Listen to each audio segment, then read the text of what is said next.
Welcome back to USA Car Reviews.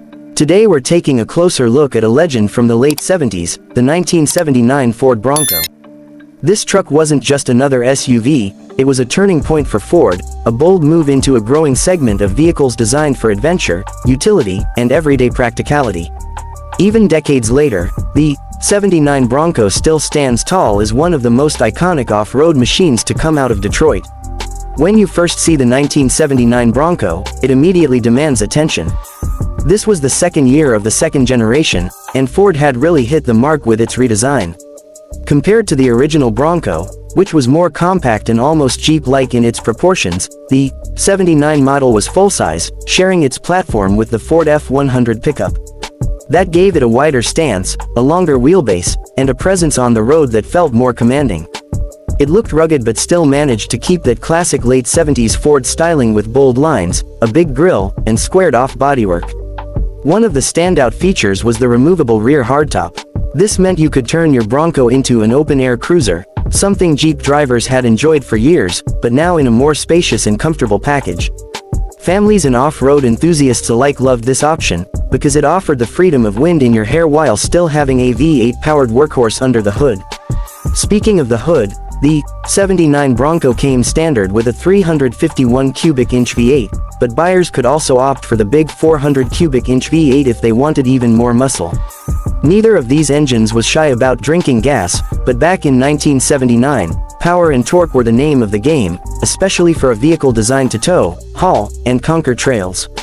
Inside, the Bronco mixed utility with comfort. It wasn't luxurious by today's standards, but for the late 70s, it was a step up from the Spartan interior of the original Bronco. You had bench seats, simple but durable materials, and plenty of room for passengers thanks to the full-size body. Ford also offered a range of trims, from the basic Custom to the more upscale Ranger XLT, which gave you nicer upholstery, wood grain accents, and a touch of refinement that made the Bronco appealing not just for farm work or off-roading, but also as a family vehicle. Performance-wise, the '79 Bronco delivered exactly what buyers expected. It came standard with four-wheel drive, solid front and rear axles, and a reputation for being tough enough to handle rough terrain.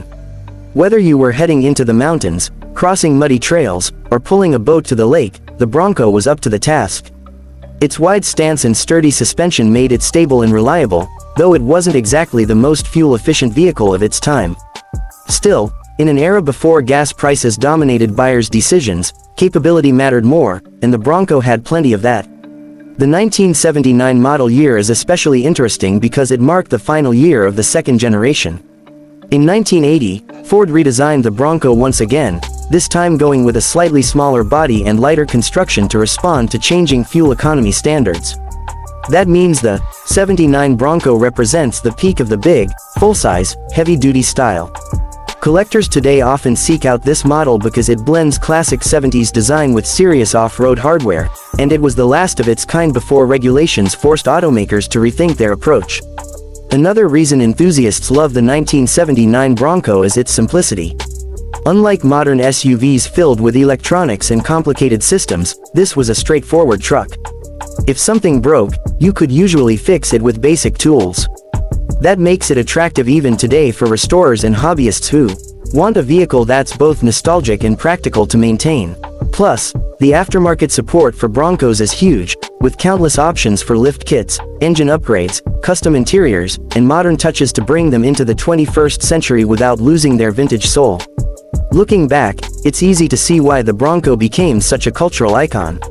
From outdoor adventures to everyday driving, the '79 model captured the spirit of freedom and rugged independence that defined the late 70s. It was a truck for people who wanted versatility, something that could haul gear, tackle trails, and still look good cruising down Main Street.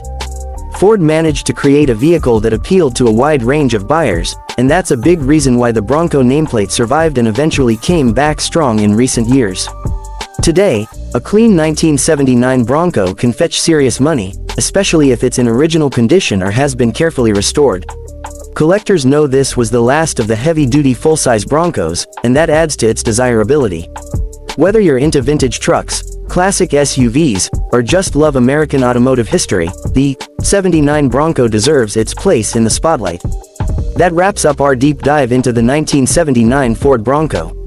It was bold, powerful, and built for adventure, a true American classic that still turns heads more than 40 years later. Thanks for watching USA Car Reviews.